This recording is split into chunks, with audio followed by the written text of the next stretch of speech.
Welcome back to Face the State. I'm Ariana Bennett. Thank you for staying with us. Well, I am back with Nevada State Superintendent Dale Urquiaga for this second half. I'm going to talk about testing. Okay, so we're going to start with the CRTs. Just for a basic primer for all of us, explain what the CRTs are. So it's criterion reference test. We test in English and mathematics in grades 3 through 8, and then we test in science in grades 5 and 8. Okay, now this is something that we've always done in the past in some form, but this is a new form that it took this past year for the first time, right? Yep. Nevadans are used to bubble tests where you fill in a little answer sheet. This year we switched to computer adaptive testing, so it was an online test, and we chose a national test called Smarter Balanced. We are a member of the consortium that designed that test, and the state board prescribed it for English and math. We still have our own science test. So both a new test and a new means of delivery. Right. Now this first year didn't really go as planned. We had some computer glitches that prevented most of Nevada students from completing the test. What does this mean for those students? So 30% of Nevada students were able to complete the test because of computer problems. And the way I always describe this is the test delivered by Smarter Balance, or developed by Smarter Balance, was delivered by a vendor called Measured Progress, and the delivery didn't work. So students couldn't log on if there were too many trying at one time. So in Clark County, they tried and tried and tried. Every school had to try in order to meet some federal requirements, but they were unable to complete the vast majority of tests in most schools. Washoe County did really well, rural counties did better. So about 30% of our kids completed an English or math test. So now we are waiting for the test to be scored. We're waiting for an analysis to see if the computer problems had an outcome on the student achievement levels. So Nevada scores will have to be compared with other states where they did not have these problems. Nevada, Montana, and North Dakota all had the problem. We all use the same Measured Progress vendor. Wow, big problem there. One of the worst days on my job. Yeah, I believe that.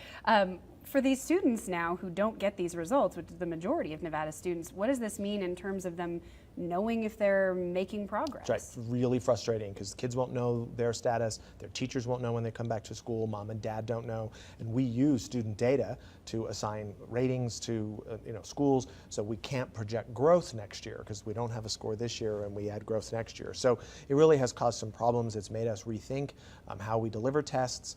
This week the Board of Examiners approved a new testing vendor to replace the old vendor. And so we have built into the contract some provisions so that, one, this won't happen, but two, if it does, we have an easier means of recovery. I have asked the Attorney General to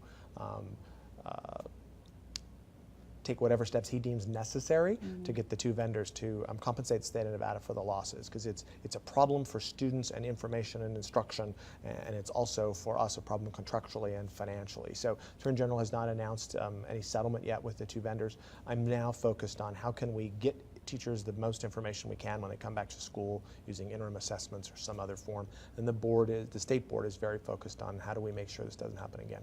Yeah, that's a tough thing. Now this new vendor that you've secured, still we're looking at $22 million in fees over the next biennium. Are you expecting to get money back from the original vendor to help pay for that? I hope so. I think that Nevada will have some cost recovery. We won't have to pay out some of the money. Keep in mind that just those tests that we were discussing in the CRTs is not the full $22 million. We also have end of course exams, we have high school proficiency exams that are going away. So there's a lot more testing than those that were impacted by the computer problem this year. But I'm hoping that we get some money back. I'm hoping that we receive some services from Smarter Balance, the parent vendor, for free.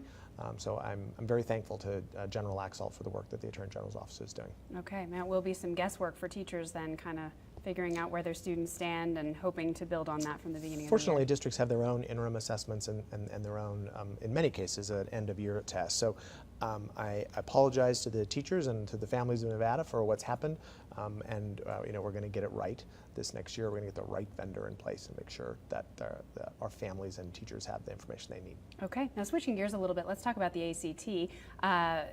You guys administered the ACT to all Nevada students for free this past year. That was all 11th graders. Oh, yeah, 11th graders. That's what I meant. Sorry. For free this year. First time you've done that. Before absolutely. Was it the PSAT that you did it was before? optional for children to take an ACT in the 11th grade, and probably less than a third of Nevada students signed up because you had to pay for it. Right. So now it's a college and career ready test. We chose ACT. It goes to every 11th grader for free. So they all get test scores that they can use for college entrance. The sad news is that our students didn't do very well. Right, only 10% looked like they were ready for That's right. So for me, that's a wake-up call. How are we delivering English and math, particularly in high school? We're graduating 70% of our kids, among the lowest graduation rates in America, But now we're finding that 10% of them are college ready. That's a big problem.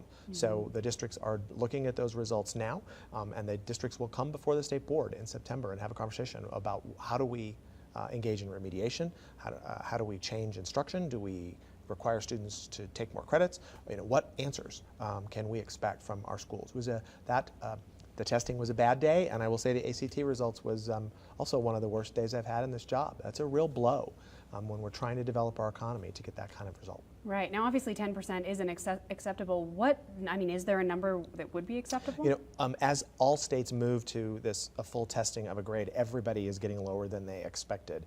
Our scores, though, are really at the bottom of the nation in early analysis, and so we have to at least get into the middle performance. And it's not for me as much of the percentage of kids, but overall, but how many get into that middle range. That's the number we're looking at. So I don't know the number off the top of my head, but that's where we have to be. We've got to be at least in the middle of the pack, and someday, as we roll out all these new programs, Nevada better be a leader. That's our expectation. I think all Nevadans are tired of being at the bottom of these lists, and we want to move up. We owe our children that. Do you have any idea what kind of timeline we're talking about? The districts will be able to make responses immediately for these children, these students. I guess that senior doesn't want to be called a child in their 12th grade year, but we have ACT for 2 more years under contract, and so I expect that we should see some change by that second year of that administration. We'd better move those numbers up. It's going to require a lot of work. It's going to a lot of work from families, a lot of work for juniors. So for students who are today in 8th, 9th, and 10th grade, you better gear up, because we're going to have high expectations, and high expectations mean you're going to do better in life. Right. Okay, well, we have just about a minute left in the show, but is there any message you have for Nevada's parents, Nevada students? I want Nevada students and parents to know that they can be really proud of their governor, they can be really proud of their legislature, and that they can rely on their Department of Education and their school district to do the very best that we can. We have been given a charge to radically improve Nevada's public education system from preschool through 12th grade. We take that assignment very seriously. I work with great people at all levels of the system, and I want families to know that we are in there fighting for their kids. It's our future if they do well. Okay, Dale Urquiaga, Superintendent, thank you so much for your time. I do appreciate it. Well, that is it for this episode of Face the State, but for more information or to see past episodes, just head to our website, ktvn.com. Thank you so much for being with us. We will see you next week.